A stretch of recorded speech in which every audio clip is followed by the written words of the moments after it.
என்னமா நினைச்சிட்டு இருக்க? என்னமா சும்மா காசு காசுன்ட்டே இருக்க? நான் என்ன பணம் சம்பாரிச்சு தர மிஷினா? நீ உன் பையன்கிட்டே கேட்டுக்கோ. ஏய் என்னாச்சு? வீட்டுல வேற சும்மா காசு கேட்டு தொல்லை பண்ணிட்டே இருக்காங்க. குடுக்குற சம்பளத்தை விட ஜாஸ்தியா வேலை செய்ய சொல்றாங்க. இந்த மாசத்தோட டார்கெட் என்னால முடிக்க முடியுமான்னு கூட தெரியல. நீ டென்ஷன் ஆகாதானே என்ன ஆக போகுது? எனக்கு மட்டும் ஏன் தான் இப்படிலாம் நடக்குதோ?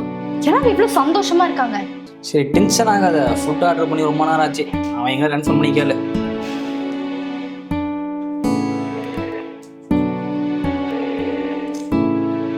அவன் வேற எடுக்க மாட்டேங்கிறான்.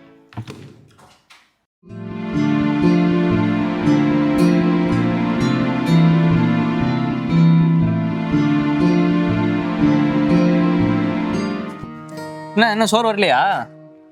ஆமாடா, 15 நிமிஷமா நின்றுட்டு இருக்கேன். கேவலம் ஃபுட் டெலிவரி பண்ற நாய் கூட என்ன மதிக்க மாட்டேங்குது. 4 தடவை ஃபோன் பண்ணிட்டேன், எடுக்க மாட்டேங்கிறான். அவனை 0 ரேட்டிங் போட்டு அவன் வேலையை எப்படி க்ளோஸ் பண்றேன்னு பாரு. ஏதோ ஸ்ட்ரெஸ்ல பேசிட்டு இருக்க. நம்மளோட லைஃப்ல பெரிய பெரிய கஷ்டப்படுறவங்களாம் இருக்காங்க. சாரி சார், வர வழியில கொஞ்சம் டிராஃபிக், அதான் வரதுக்கு லேட் ஆயிடுச்சு. பரவாயில்ல கொடுங்க.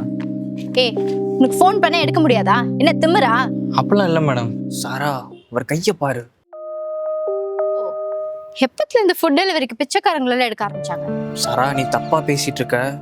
இது ஒரு மாடர்ன் விதமான பிச்சை எடுக்கிற பிளான்ரா. இந்த டிராஃபிக்ல எல்லாம் 5-10 தான் கிடைக்கும். இதுவே ஃபுட் டெலிவரிக்கு வந்தா நம்மள மாதிரி ஆளுங்க பாவம் பார்த்து 50-100 ட்ரிப்ஸ் தருவோம்ல. பைத்தியமா நீ? உங்க அம்மா மேல கோவத்துக்கு அவன் மேல காமிச்சிட்டு இருக்க. Bro sorry bro. பரவாயில்ல சார், என் மேலேயும் தப்பு இருக்கு. நான் ஒழுங்கா டைமுக்கு ஃபுட் டெலிவரி பண்ண வந்திருந்தா மேடம் ஏன் இப்படி திட்ட போறாங்க? வர வழியில காத்து ரொம்ப ஹெவியா அடிச்சிட்டு இருந்துச்சு.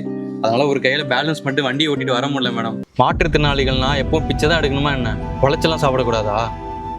நீங்க எங்களுக்கு பாவம் பார்த்ததும் போதும், நீங்க எங்களுக்கு பிச்சை போட்டதும் போதும். சாரிப்பா, நான் ஏதோ டென்ஷன்ல அப்படி பேசிட்டேன். வாழ்க்கையில யாருக்கு தான் மேடம் பிரச்சனை இல்லை? எல்லாருக்குமே பிரச்சனை இருக்கு. நாங்க வேணா பிசிக்கலி டிசபிள்டு பீப்புளா இருக்கலாம், ஆனா நாங்க மென்டலி ரொம்ப ஸ்ட்ராங்.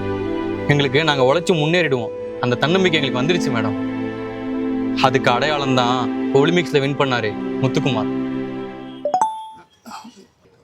அடுத்த ஆர்டர் வந்துருச்சு, நான் கிளம்புறேன் மேடம். வரேன் சார்.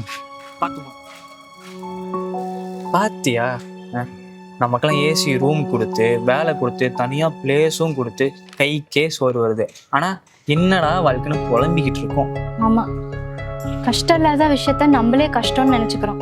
ஆனா உண்மையாலுமே கஷ்டத்துல வாழ்ற இவங்களை பாரு, இது சாதாரணமா எடுத்துக்கிறாங்க. இவங்களுக்கு இருக்க கஷ்டத்தை பாக்குறப்போ நமக்கு இருக்க கஷ்டம் எல்லாம் ஒரு கஷ்டமே இல்லை.